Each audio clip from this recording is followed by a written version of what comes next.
Do you have a mixture of a lot of different people? For example, you've got a dog, a police officer, a prince and princess, a doctor, a kung fu thing.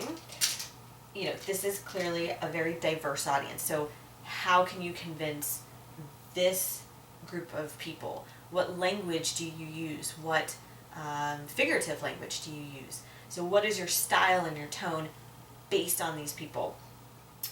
Let's say, for example, though, maybe Leonardo has been invited to present at a writers' conference, and he's the keynote speaker, and he is speaking to Poe and Shakespeare, all right? So this is a very homogeneous audience. It's they have a particular trait in common, that they are writers. That's why they're there, right? So you have Leonardo using more technical terms and allusions that writers would clearly know about, but that other people may not. His tone may be different. His use of figurative language may be different than if he were speaking to a different group. So that's another example. Maybe in terms of tone and language and elevated, maybe he's addressing the royal family. Little Mermaid, she's a princess too. So speaking to this to this audience, his language will have to change. So you see what I mean by audience. Okay, so we have method of delivery, audience. This P stands for prompt. What is it that prompted this speech? What was the actual need for this speech? Okay, so going back to our writer's example, Leonardo was invited to be the keynote speaker. That's the prompt, right? Let's change it up. Let's say Leonardo is speaking at a rally because a new law will be passed, or is coming up for a vote in the next week, that would affect labor workers, their union power. Okay, so labor union power. And so the prompt is the vote on this particular bill. That's the prompt. That's why the speech has to be made right now. Okay? And so we have a grocer, a chef, and a police officer. Those are the laborers here. Okay, so what is it that created the need for the speech right now? Okay, this S stands for speaker. And what I mean by that is not just the person's name. Yes, his name is Leonardo da Vinci. Okay, that's his name. Fine. So what? Who is Leonardo da Vinci? What we're thinking about is identity or persona, right? Leonardo is a complicated man. He's a Renaissance man.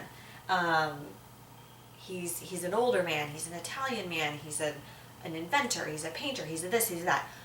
But in this moment, what persona has he adopted? What identity is he putting forth to convince people, or to whatever his purpose is in the speech? So he is speaking to these union workers as a fellow worker, as an artisan, right? As someone who may have been part of his own union, whatever that guild at that point. So he's not going to speak to them necessarily as an older person. He's not addressing senior citizens, right? He's going to speak to this audience from the identity that would best connect to that audience. He's not going to talk to them as a father. He is going to speak to them as, like I said, someone who's part of a union, or an artisan who connects with the audience. Okay. All right. This C stands for context. So prompt was that in the moment, why is this speech being given? Context refers to the larger background behind the speech. What is the history of this struggle with the unions, between the unions and the government? What has led us to this point? And not to understand necessarily every historical thing, but to know that there has been a struggle, and to sort of maybe understand the causes of that struggle. Also to understand what else is going on in the world in this moment. The economy is in a recession. There are other issues with trade that are affecting workers. The middle class is in decline. That's all part of what shapes the speech. We don't live in little bubbles. We live in a larger world, and all of that affects how we speak and what we say. Okay. This next piece stands for the purpose. And this is really, really, really, really, really important. What is the purpose of the speech? What is Leonardo trying to do? Okay, and this is not a one-word answer. He's not trying to convince. He's not trying to entertain. He's not trying to inform. That's too simplistic. We need to think beyond what you would see on some multiple choice standardized tests. We want to think about not just one particular purpose. If you say his purpose is to persuade, okay, to persuade who of what, all right? Or beyond persuading, is he also trying to inform people who don't know about the issue? Is he also trying to engage people in the issue who would not normally care about it? Is he also trying to, entertain probably wouldn't count, but you see what I'm saying? There's usually more than one purpose, almost, let's just say always, more than one purpose. And it's not just to persuade, but to persuade people of what exactly?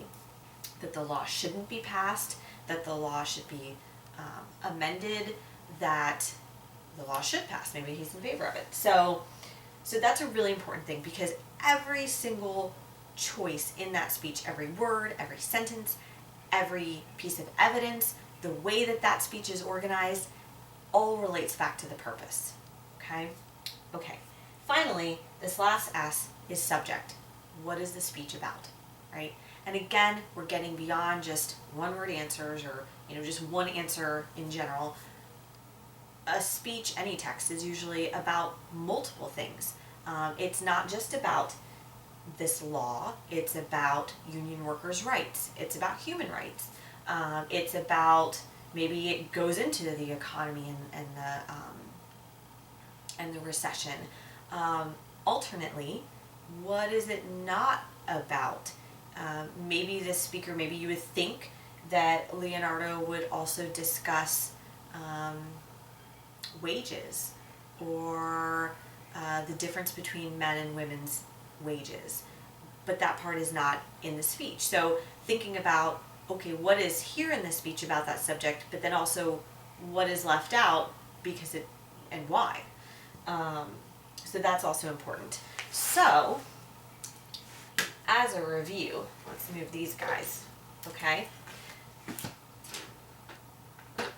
When someone is writing a speech, he or she is affected by multiple elements and would consider many elements of the rhetorical situation. He or she would consider the method of delivery, the audience, the prompt, the speaker, who they are, their identity, the context, the purpose, and the subject. I hope you've learned something about the rhetorical situation. Thank you for listening, and go out and write some speeches and make sure you consider your rhetorical situation. Take care.